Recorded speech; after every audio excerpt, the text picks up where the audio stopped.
Assalamualaikum. Waalaikumsalam Ibu, silakan duduk. Iya, terima kasih dok. Silakan duduk ya Bu. Baik Ibu, apa kabar Bu? Baik dok. Ibu sebelumnya perkenalkan ya, saya Dokter Naja yang bertugas pada hari ini. Ibu keluhannya apa Ibu? Nggak ada keluhan sih dok, cuma mau tanya energi kebutuhan sehari-hari aja. Oh, kebutuhan energi sehari-hari ya Bu. Nah sebelumnya Ibu namanya siapa Bu? Vera, Vera ya Bu. Usianya berapa Bu? 4 tahun. Oke Bu, nanti saya akan melakukan pemeriksaan terhadap berat badan Ibu, tinggi badan Ibu, dan juga lingkar pinggang Ibu ya Bu. Nah tujuannya itu untuk mengetahui status gizi Ibu berdasarkan indeks massa tubuh, dan juga nanti saya akan melakukan perhitungan mengenai kebutuhan energi harian Ibu. Nah segala bentuk kerahasiaan pada pemeriksaan ini akan saya rahasiakan Bu sesuai dengan kode etik kedokteran. Ibu bersedia atau tidak? Iya dok. Bersedia ya Bu. Nah selanjutnya kita akan melakukan pemeriksaan pada berat badan pasien. Ibu silakan berdiri di sini Bu. Sebelumnya ada alat barang-barang nggak di kantong Ibu? Nggak ada. Nggak ada ya. Langsung berdiri aja Bu. Posisinya tegak ya Bu. Pandangannya hadapan ke depan. Nah, jadi didapatkan hasil pada pasien ini timbangannya adalah 82 kg. Sekarang kita akan melakukan pengukuran terhadap tinggi badan pasien. Ibu hadapannya ke depan ya, Bu.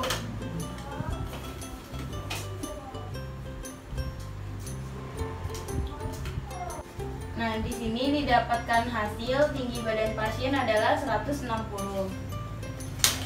Jadi selanjutnya kita akan melakukan pengukuran terhadap lingkar pinggang pasien. Ibu, kakinya agak dibuka ya, Bu. Nah, maaf ya, Bu. Ini ujung tulang vertebranya dan juga ini krista iliac.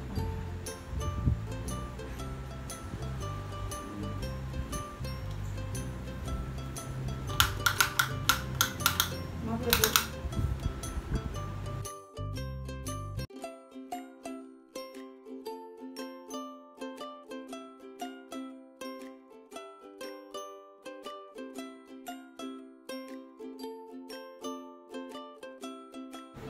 Didapatkan lingkar pinggangnya adalah 93 cm.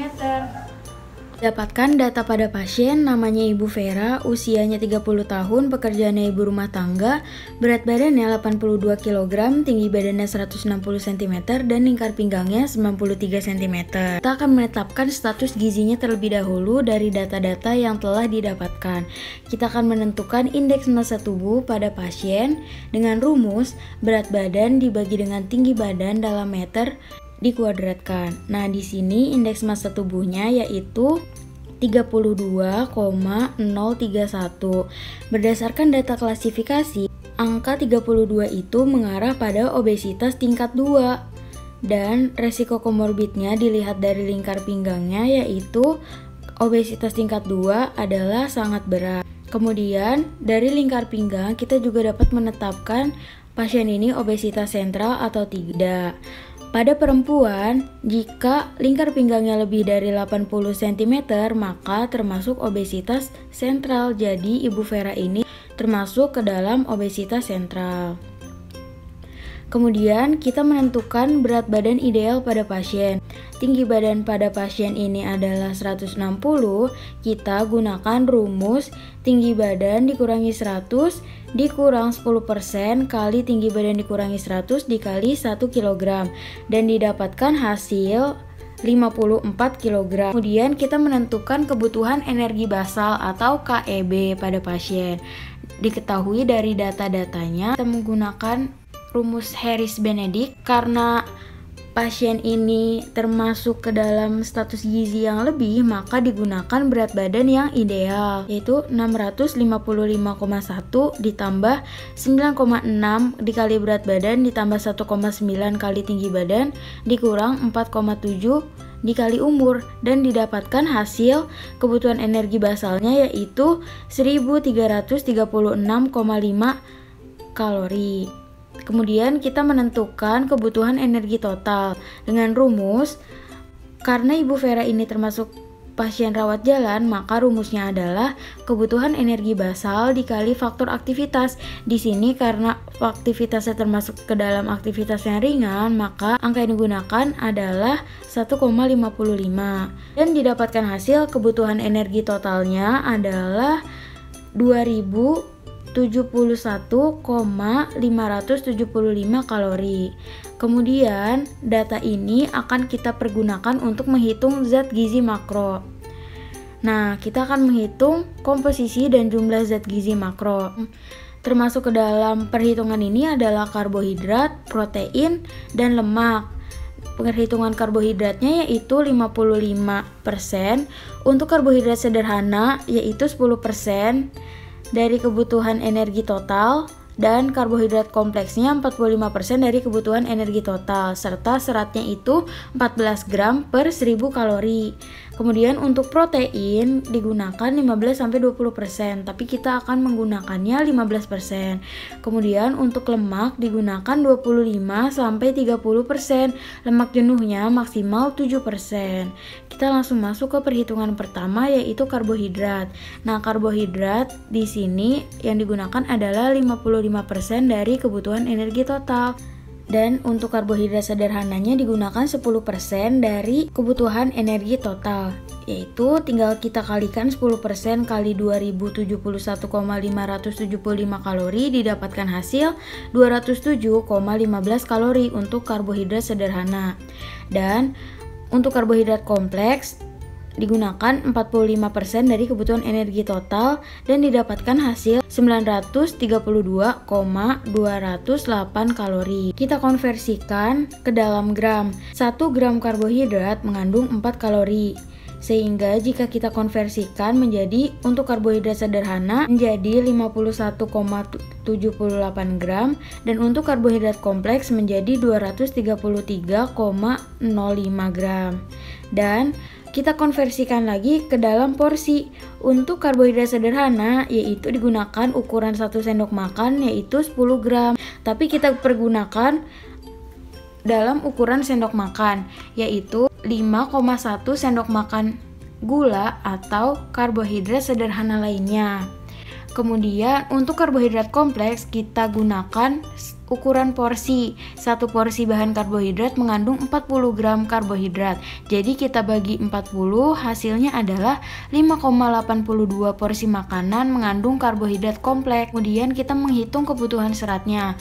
Kebutuhan seratnya itu adalah 14 gram per 1000 kalori dan hasilnya adalah 29 gram serat per hari. Menghitung kebutuhan protein yaitu 15% dari kebutuhan energi total sehingga didapatkan hasil 310,73 kalori. Kita harus mengkonversikannya ke dalam gram dan didapatkan hasil protein adalah 77,68 gram. Sedangkan setiap 1 porsi karbohidrat kompleks mengandung 4 gram protein sehingga didapatkan protein dari karbohidrat adalah 23,28 gram. Dan total protein yang diberikan adalah 54,4 gram. Kemudian kita menghitung protein nabati dan protein hewani. Untuk protein hewaninya yaitu 65%, totalnya adalah 35,36 gram. Untuk protein nabati 35% dari total protein yang diberikan, hasilnya adalah 19,04 gram. 1 porsi bahan sumber protein hewani lemak sedang mengandung 7 gram protein dan 5 gram lemak. Sedangkan untuk 1 porsi bahan sumber protein nabati mengandung 5 gram protein dan 3 gram lemak, sehingga didapatkan protein hewaninya adalah 5,05 porsi. Untuk protein nabati 3,808 porsi. Nah, karena protein hewani ini mengandung lemak 5 gram, jika ditotal lemak dari protein hewani ini adalah 25,25 gram. Sedangkan untuk protein nabati mengandung 3 gram lemak, sehingga jika ditotal lemak dari protein nabati adalah 11,42 gram. Ketika dijumlahkan hasilnya adalah 36,67 gram lemak dari protein. Selanjutnya, kita menghitung kebutuhan lemak, yaitu 30% dari kebutuhan energi total. Untuk lemak jenuh, yaitu 7%, hasilnya adalah 145,01 kalori. Sedangkan untuk lemak tak jenuh, 23%, hasilnya adalah 476,46 kalori. Nah, 1 gram lemak itu adalah 9 kalori, sehingga untuk lemak jenuh, totalnya adalah 16,11 gram. Untuk lemak tak jenuh, totalnya adalah 52,94 gram.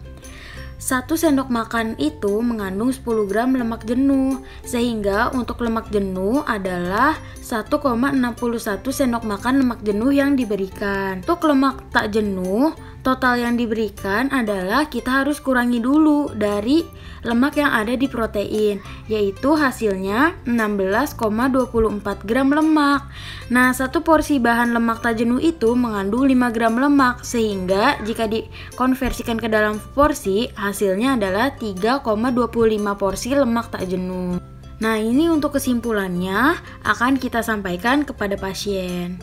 Baik Bu, berdasarkan perhitungan yang telah saya lakukan, saya menarik kesimpulan Ibu bahwa status gizi Ibu itu obesitas tingkat 2 dengan resiko komorbidnya sangat berat Bu. Dan ditambah dari lingkar pinggang Ibu termasuk obesitas sentral. Nah, saya juga telah menghitung kebutuhan energi total Ibu yaitu 2071,575 kalori Bu. Nah, untuk kebutuhan serat Ibu per hari yaitu 29 gram serat per hari Bu. Nah, terus untuk kebutuhan zat gizi makronya, kebutuhan karbohidrat yaitu saya telah menghitung karbohidrat sederhananya Bu, yaitu gula sebanyak 51,78 gram. Kalau dalam sendok makan itu adalah 5 sendok makan Bu per hari. Jadi nggak boleh lebih dari itu ya Bu. Sedangkan untuk karbohidrat kompleksnya yaitu saya menghitung 233,05 gram Bu. Kalau di dalam porsi itu 6 porsi karbohidrat kompleks, contohnya Ibu makan nasi, ubi, singkong, seperti itu Bu. Nah, untuk protein saya telah menghitung protein yang disesuaikan dengan protein dari karbohidrat juga. Untuk protein hewaninya yaitu sebanyak 35,36 gram Bu. Atau kalau dalam porsi adalah 5 porsi Bu. Protein hewaninya itu contohnya bisa telur, daging ayam, daging sapi dan sebagainya ya Bu. Kalau untuk protein nabati saya mendapatkan 19,04 gram Bu. Atau dalam porsi 4 porsi. Protein nabati contohnya seperti tempe, tahu, kacang kedelai, kacang hijau dan sebagainya ya Bu. Nah, untuk lemaknya nih, saya telah menghitung lemak yang disesuaikan dengan protein itu. Untuk lemak jenuh ada totalnya 16,11 gram Bu. Atau kalau dalam sendok makan adalah 2 sendok makan saja nih Bu untuk lemak jenuhnya, nggak boleh lebih ya Bu. Nah, untuk lemak tak jenuhnya saya mendapatkan 16,27 gram Bu. Atau dalam porsi itu termasuk ke 3 porsi Bu. Nah, untuk lemak jenuhnya Ibu bisa mengkonsumsi kelapa, mentega, minyak kelapa, santan, seperti itu Bu. Kalau untuk lemak tak jenuhnya itu Ibu bisa makan alpukat, kacang almond, kemudian minyak jagung, minyak kedelai, minyak zaitun juga termasuk ke lemak tak jenuh Bu. Seperti itu Bu. Jadi nanti untuk makanannya dan juga porsi makanannya akan saya berikan tabel bahan makanan ya Bu. Jadi Ibu nanti tinggal menghitung saja sehari makannya gimana gitu, apa aja gitu ya Bu. Nah, sejauh ini apakah ada yang ingin ditanyakan Bu? Itu aja dok. Ya, itu aja ya Bu. Nah, ini kesimpulannya Ibu bisa bawa agar bisa diingat-ingat ya Bu. Terima kasih dokter. Iya, terima kasih juga Bu. Ya.